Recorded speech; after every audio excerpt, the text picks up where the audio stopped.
Hello guys, कसे आहात तुम्ही? आय होप तुम्ही खूप मस्त असाल, छान असाल, सुंदर असाल, सुरक्षित असाल आणि माझ्या एका नवीन व्हिडिओमध्ये तुमचं खूप खूप स्वागत आहे.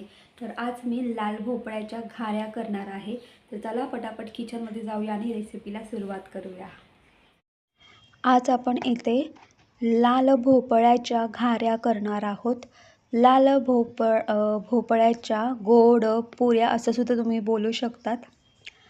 तर इथे तुम्ही पाहू शकता, इथे मी अर्धा किलो हा लाल भोपळा घेतलेला आहे. खरं म्हणजे घाऱ्या करताना किंवा गोड पुऱ्या करताना जो लाल भोपळा असतो हा भोपळा पिकलेला असतो तो वापरतात.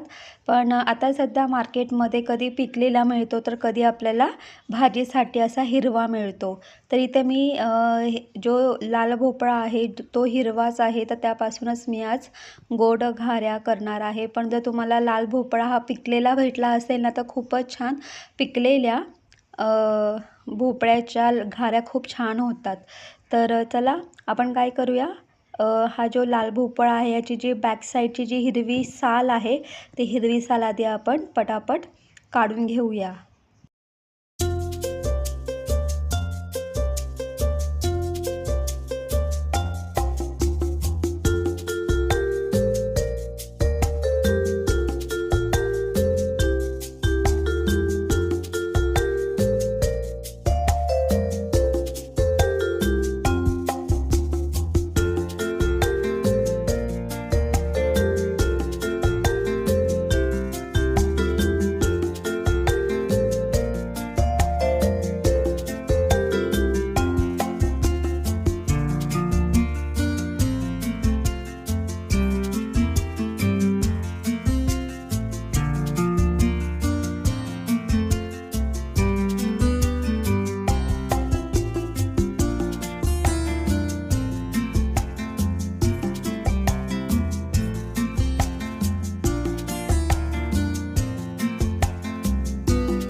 तर तुम्ही बघू शकतात, हा जो लाल भोपळा आहे तर ही लाल भोपळ्याची जी पाठीमागची म्हणजे बॅक साईडची जी हिरवी साल आहे ती मी नाईफच्या साहाय्याने किंवा चाकूच्या साहाय्याने मी काढून घेतलेली आहे. आता आपल्याला काय करायचं आहे, हा जो लाल भोपळा आहे ना त्याचे असे मोठ्या साईजचे असे चौकोनी आकाराचे तुकडे करून घ्यायचे आहेत. आणि तुकडे करून झाल्यानंतर काय करायचं आपल्याला, हा जो लाल भोपळा आहे हा आपण किसून घेणार आहोत. तर इथे मी एक ताट घेतलेला आहे आणि इथे मी किसणी घेतलेली आहे. आता काय करूया, किसणीवरती आपण हा जो लाल भोपळा आहे हा आपल्याला किसून घ्यायचा आहे. तर मी अशाच पद्धतीने जो बाकीचा जो लाल भोपळा आहे तो मी अशा पद्धतीने किसून घेतलेला आहे. आणि अजून एक गोष्ट सांगते, इथे मी अर्धा किलो लाल भोपळा घेतला होता, तर मी पूर्णपणे अर्धा किलो लाल भोपळा नाही वापरला आहे. तर मी फक्त पाव किलो भोपळा किसून घेतलेला आहे आणि पाव किलो जो भोपळा आहे तो मी साईडला ठेवलेला आहे. तर तुम्ही तुमच्या आवडीनुसार, तुम्हाला जर समजा कमी जास्त हवं असेल तुम्ही त्यानुसार तुम्ही लाल भोपळा किसून घेऊ शकतात. आता हा जो लाल भोपळा आहे हा आपण मोजून घेणार आहोत. तर मी इथे एक वाटी घेतलेली आहे, तर मी ते वाटीच्या साहाय्याने हा लाल भोपळा मी मोजून घेणार आहे, कारण आपण याच्यामध्ये गूळ ॲड करणार आहोत. तर किती गूळ ॲड करायचं याचा अंदाज येईल आपल्याला. म्हणून काय करायचं आहे, इथे आपल्याला वाटीच्या साहाय्याने हा जो कीस आहे लाल भोपळ्याचा तो आपण मोजून घेऊयात. तर इथे तुम्ही बघू शकतात की पूर्ण एक वाटी हा लाल भोपळा झालेला आहे. हा आपण एका प्लेटमध्ये ट्रान्सफर करून घेऊया आणि जो उरलेला जो लाल भोपळा आहे तो सुद्धा आपण वाटीच्या साहाय्याने मोजून घेऊया. एवढं सांगितलं आपण हा जो कीस आहे मोजून का घेतोय, तर आपल्याला एक अंदाज येतो की आपल्याला घाऱ्या करताना किती गूळ ॲड करायचा आहे याचा आपल्याला अंदाज येऊन जातो. तर तुम्ही इथे पाहू शकतात, इथे मी 2 वाट्या म्हणजे हा जो लाल भोपळ्याचा जो कीस आहे ना तो 2 वाट्या कीस झालेला आहे. तर मी अशा पद्धतीने हा जो कीस आहे हा एका प्लेटमध्ये ट्रान्सफर करून घेतलेला आहे आणि हा जो कीस आहे तो मी पुन्हा एका बाउलमध्ये ट्रान्सफर करून घेतलेला आहे. तर तुम्ही इथे पाहू शकतात की इथे 2 वाट्या कीस त्याचप्रमाणे मी 1 वाटी इथे गूळ घेतलेला आहे. तर मी ज्या वाटीने हा कीस मोजून घेतला होता मी त्याच वाटीमध्ये मी गूळसुद्धा आपल्याला मोजून घ्यायचा आहे. तर इथे मी 2 वाट्या कीस होता त्याप्रमाणे मी इथे 1 वाटी मी गूळ घेतलेला आहे. अजून एक गोष्ट सांगते, इथे तुम्हाला जर ह्या घाऱ्या खूपच गोड हव्या असतील तर तुम्ही इथे गुळाचा थोडा जास्त वापर करू शकतात. तर पहा इथे एक भांडं घेतलेलं आहे, त्याच्यामध्ये 1 चमचा ऑइल ॲड करायचा आहे. हा जो कीस आहे ना, हा कीस आपल्याला ॲड करायचा आहे. त्यानंतर इथे हा जो गूळ आहे हा गूळसुद्धा आपल्याला याच्यामध्ये ट्रान्सफर करून घ्यायचा आहे. पण ॲक्च्युली काय झालं माहिती आहे का, ज्ञानेशलासुद्धा कुकिंग करायला खूप आवडतं आणि तो मला सांगतो की मम्मी मी करेन आणि तो जेव्हा हा गूळ याच्यामध्ये ट्रान्सफर करायला गेला ना, त्याला खूप भीती वाटली आणि नंतर बोलला की नाही मम्मी तूच टाक, मला नाही जमणार. तर इथे आपला हा जो गूळ आहे हा आपल्याला ट्रान्सफर करून घ्यायचा आहे आणि म्हणजे ॲड करायचा आहे. ॲड करून झाल्यानंतर छान मस्त असा मिक्स करून घ्यायचा आहे आणि तुम्ही ते पाहू शकतात हा जो लाल भोपळा, या लाल भोपळ्याला पाणी सुटलेलं आहे आणि हा जो लाल भोपळा आहे तर हा लाल भोपळा आपल्याला या गुळामध्ये शिजवून घ्यायचा आहे.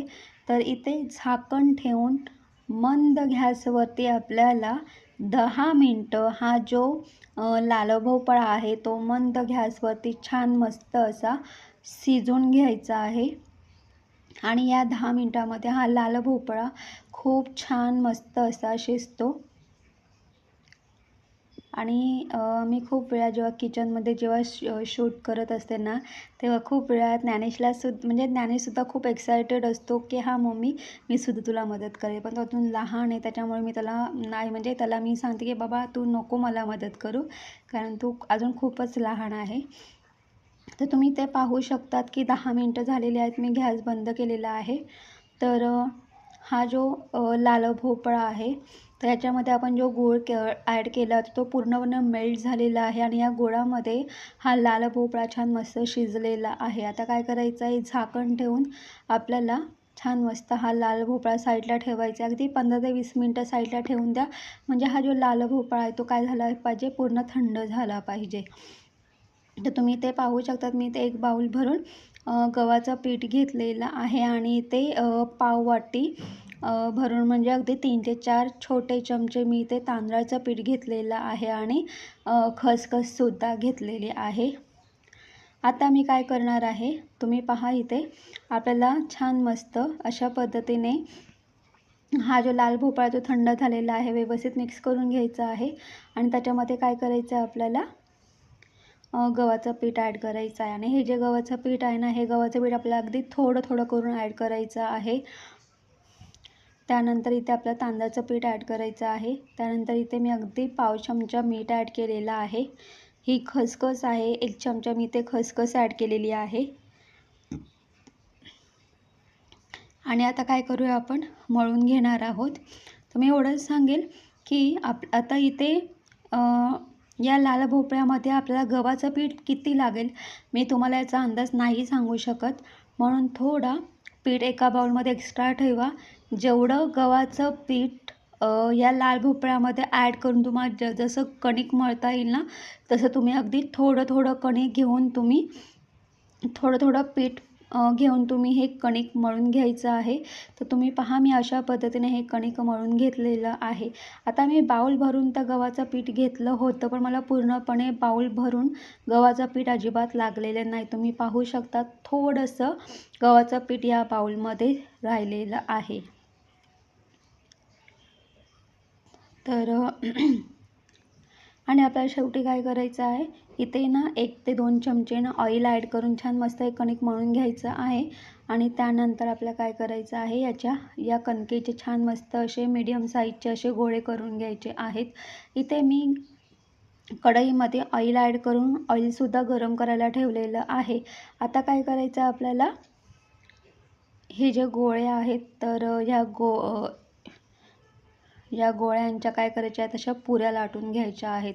आता ह्या ज्या पुऱ्या आहेत तर आपल्याला जास्त पातळ अजिबात लाटायच्या नाही, तर आपल्याला ह्या पुऱ्या जाडच ठेवायच्या आहेत. तर जाडसर अशा पुऱ्या आपल्याला लाटून घ्यायच्या आहेत.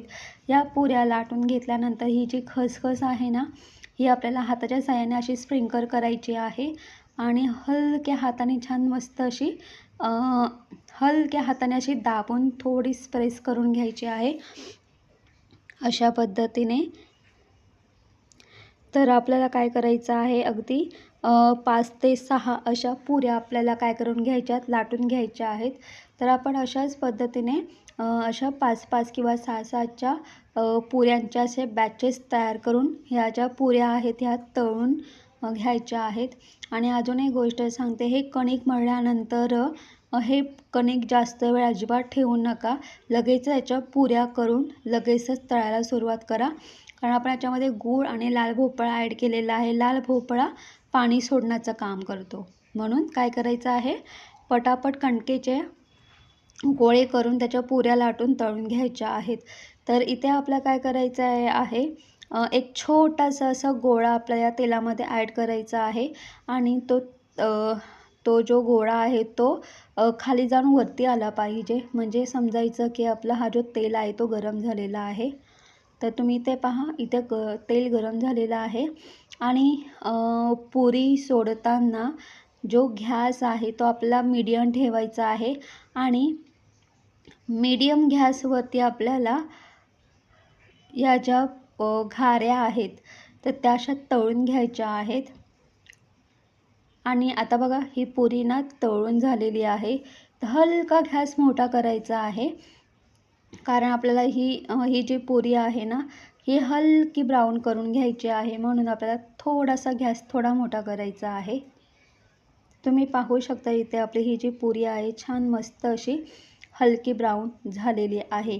आता मी पुन्हा गॅस बारीक केलेला आहे. आता ही जी पुरी आहे, ही पुरी काय करूया, आपण एका प्लेटमध्ये काढून घेऊया. आणि या ज्या पुऱ्या आहेत ना, या पुऱ्या आपल्याला अशा हलक्या ब्राऊन कलरच्याच खूप छान लागतात. तर ही पुरी मी अशा पद्धतीने, किंवा आपण लाल भोपळ्याच्या घाऱ्या बोलू शकतो. तर अशाच पद्धतीने आपल्याला या ज्या पुऱ्या आहेत त्या आपल्याला, किंवा घाऱ्या आपल्याला तळून घ्यायच्या आहेत.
आपण लाल भोपळ्याच्या घाऱ्या करून घेतलेल्या आहेत.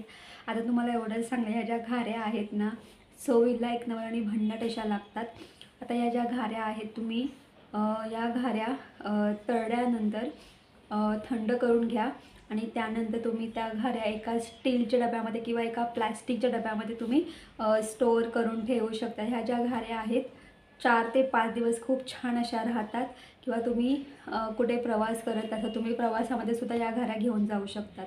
अजून एक गोष्ट सांगते, या घाऱ्या तळताना आपल्याला आधी तेल गरम करून घ्यायचं आहे, गोळा टाकायचा आहे आणि तो गोळा खाली जाऊन म्हणजे कढईमध्ये सोडल्यानंतर तो गोळा खाली जाऊन पुन्हा वरती आला पाहिजे, समजायचं आपलं तेल गरम झालेलं आहे.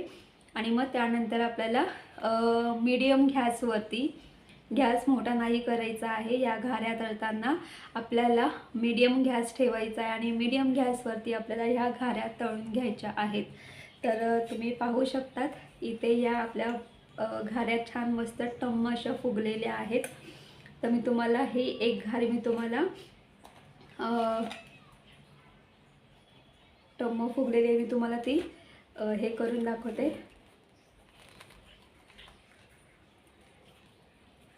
हे बघा,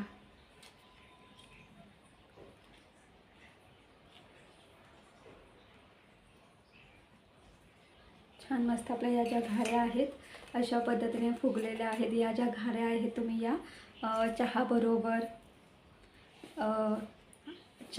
तुम्ही या घाऱ्या नक्कीच खाऊ शकतात.